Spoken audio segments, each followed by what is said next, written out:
L'indépendantiste catalan Carles Puigdemont a annoncé mercredi qu'il était sur le chemin du retour vers l'Espagne après un exil prolongé à Bruxelles. Face aux tensions au Moyen-Orient, l'Italie, comme d'autres pays, a appelé ses ressortissants à quitter le Liban. Rome dit cependant soutenir les initiatives de paix dans la région.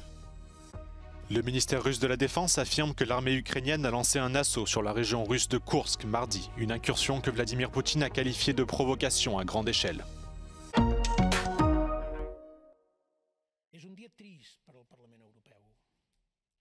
L'indépendantiste catalan Carles Puigdemont a annoncé mercredi qu'il était sur le chemin du retour vers l'Espagne après un exil prolongé à Bruxelles. La vuelta de Puigdemont, que huyó en 2017, ha desatado un terremoto político en un momento clave para la política catalana y española. El expresidente catalán, Carles Puigdemont, ha anunciado este miércoles, según sus palabras, que ha emprendido el viaje de retorno del exilio. El expresidente y fundador de Junts per Catalunya ha convocado un acto para que le acompañen este jueves hasta el Parlamento catalán. Allí se celebrará el pleno de investidura del socialista Salvador Illa, que ha logrado recabar los apoyos de Esquerra Republicana de Cataluña, el otro partido independentista de la Cámara. L'ancien député européen a déclaré dans un tweet que le Parlement catalan avait convoqué tous les députés au débat d'investiture du prochain président de la Généralité et qu'il voulait être présent. Ce retour ne plaît pas à tout le monde. Bueno, habrá como siempre en el Parlamento, habrá gresca, habrá lío, pero la gente se olvidará como suele ocurrir con estas cosas. Tenía que rendir cuenta a la justicia, pero vamos, detenido como un delincuente yo creo que no. Yo creo que no, vamos, tiene derecho a venir a su país. Porque es un cobarde, un señor que nadie le mandó irse y que tanto que quiere la amnistía y todo, que se hubiera quedado en Cataluña y hubiera ayudado realmente a lo que quería. L'indépendantiste catalan risque une arrestation immédiate s'il retourne dans le pays qu'il a fui en octobre 2017. Il s'était rendu en Belgique 3 jours après l'échec de la déclaration d'indépendance de la Catalogne, jugée illégale pour éviter la prison. Environ 4000 ressortissants italiens vivent au Liban et la priorité du gouvernement est d'assurer leur sécurité face aux tensions dans la région. C'est ce qu'a indiqué le ministre des Affaires étrangères lors d'une session d'information parlementaire. Il y a quelques jours, de nombreux pays comme la France, la Jordanie, les États-Unis ou encore l'Italie ont appelé leurs ressortissants à quitter le Liban de toute urgence.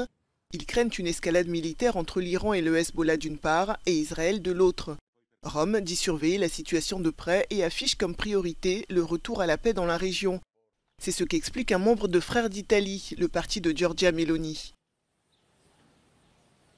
Poche volte si è arrivati in una situazione così tesa. Se pensiamo che questa mattina la Russia ha iniziato a consegnare delle armi all'Iran, a dimostrazione che c'è un fronte opposto al nostro. Ecco allora che il fronte occidentale, che punta ai valori del diritto internazionale, punta a tutelare gli aggrediti, punta a far diffondere i principi di pace e democrazia, ovvero il fronte occidentale, deve confidare nei suoi attori per fare in modo che eventualmente se c'è qualcuno che è distratto da altro possano essere altri gli attori che possono portare alla pace. E da questo punto di vista c'è tanta fiducia anche nel lavoro che il governo Meloni sta facendo a livello nazionale, a livello europeo, a livello internazionale. Pour l'opposition italienne, le gouvernement de Giorgia Meloni ne fait pas assez pour un retour à la paix dans la bande de Gaza.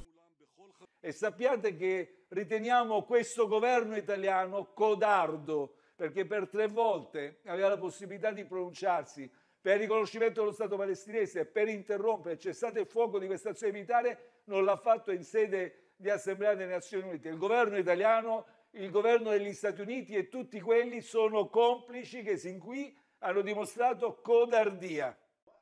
Les assassinats la semaine dernière du chef du bureau politique du Hamas et du chef militaire du Hezbollah ont fait monter la tension au Proche-Orient. En Israël, Benjamin Netanyahou a affirmé que son pays était prêt pour n'importe quel scénario, tant défensif qu'offensif.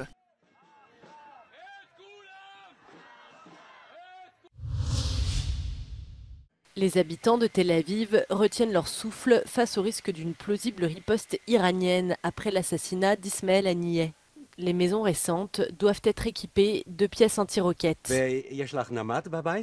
לי אין ממ"ד, יש לי גם מקלט ליד הבית, ואם יהיה אזעקה, אם יהיה אלארם, אז עירייה פותחת אותו ואנחנו הולכים פנימה ומחכים שיפלו עלינו הפצצות.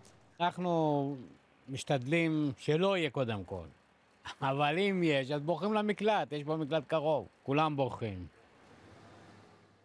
Selon cet ancien chef de la défense antimissile, aucun système ne peut être complètement infaillible.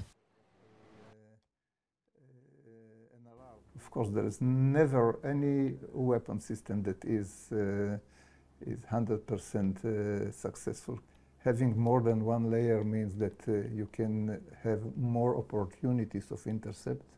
That from time to time there may be a miss and a threat will hit its target and it's very dangerous. Plusieurs compagnies comme Lufthansa ou Ryanair ont suspendu leur vol en direction de Tel Aviv pour les prochains jours. Yahya Sinwar a été désigné ce mardi soir nouveau chef du Hamas. À la tête de la ligne dure du mouvement islamiste, il succède à Ismaël Haniyeh, une semaine après son assassinat. Âgé de 61 ans, Yahya Sinwar est considéré par Israël comme le cerveau des attentats du 7 octobre qui ont fait plus de 1200 morts et au cours desquels plus de 200 personnes ont été prises en otage. Dans une déclaration à la chaîne de télévision saoudienne Al Arabiya, le porte-parole de Tsahal a déclaré que la place de Yahya Sinwar se trouvait aux côtés des autres commandants du Hamas, ceux déjà tués par Israël. Depuis le début de l'offensive israélienne sur Gaza, Yahya Sinwar se cache. Celui qui a rejoint le Hamas, tout juste fondé en 1987 lors de la première intifada, est notamment connu pour avoir fondé en 1988 Majd, le service de sécurité intérieure du Hamas.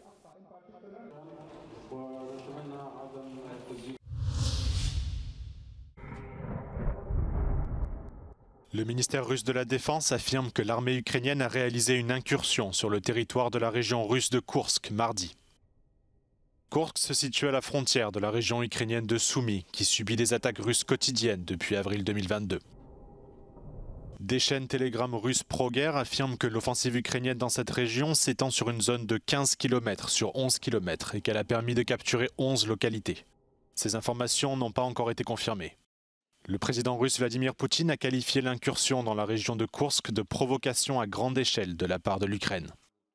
Dans un premier temps, le ministère de la Défense de Moscou a affirmé avoir repoussé l'incursion mardi. Mais de violents combats se dérouleraient toujours dans la région. Des sources de renseignement ainsi que des sources militaires russes et ukrainiennes suggèrent que la Russie a perdu 2 hélicoptères de combat et 2 chars dans la région de Koursk depuis le début de l'offensive ukrainienne mardi. Au Royaume-Uni, le Premier ministre Keir Starmer hausse le ton et prévient les émeutiers. Ceux qui auront participé à ces troubles ressentiront pleinement la force de la loi. Depuis le début de la crise il y a une semaine, suite à une attaque au couteau dans la ville de Southport qui a coûté la vie à 3 fillettes, plus de 400 personnes ont été arrêtées à travers le Royaume-Uni, 100 ont été inculpées, certaines pour des activités en ligne et un certain nombre d'entre elles sont déjà devant les tribunaux. That should send a very powerful message to anybody involved, either directly or online, that you are likely to be dealt with within a week and that nobody should be involving themselves in this disorder. Hier, après une réunion organisée à Downing Street, Elon Musk avait tweeté sur sa plateforme X que la guerre civile est inévitable au Royaume-Uni, soulignant ainsi les plaintes d'autres utilisateurs de X selon lesquelles le système pénal britannique traite les musulmans avec plus d'indulgence que les militants d'extrême droite. Bien que Keir Starmer ait évité de s'exprimer directement sur ce sujet, il a déclaré que son objectif était de garantir la sécurité de toutes les communautés. La ministre britannique de la Justice, Heidi Alexander, a quant à elle appelé Elon Musk à faire preuve de responsabilité. Pendant ce temps, mardi à Southport, des personnes en deuil se sont rassemblées dans un premier temps à l'église Saint-Patrick en souvenir d'Alice da Silva Aguiar, une fillette de 9 ans qui a été tuée lors de l'attaque au couteau. La famille et les amis ont ensuite rendu hommage à la petite fille en effectuant un lâcher de ballons blancs.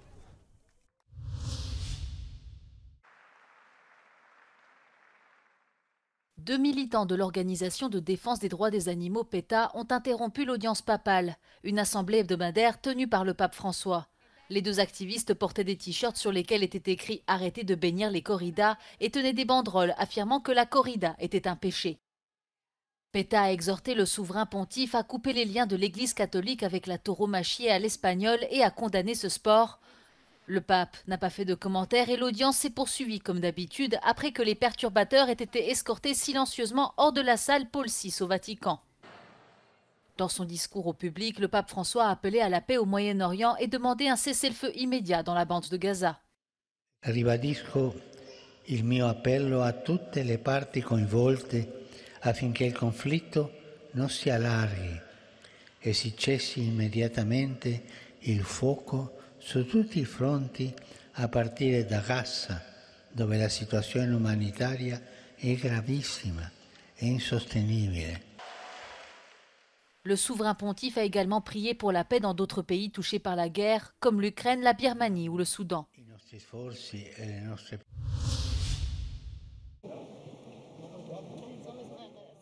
Deux personnes, une femme et un homme, ont été tués dans l'effondrement d'un hôtel à Creux sur la Moselle, dans l'ouest de l'Allemagne. Leider müssen wir auch 2 Todesfälle, eine weibliche Person, eine männliche Person, beklagen.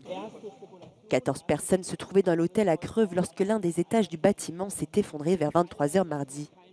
La police affirme que 5 d'entre eux ont pu sortir du bâtiment sans être blessés, mais 9 autres ont été pris au piège. Und da müssen wir jetzt behutsam vorgehen, weil die gesamte Gebäudestruktur gleicht einem Kartenhaus.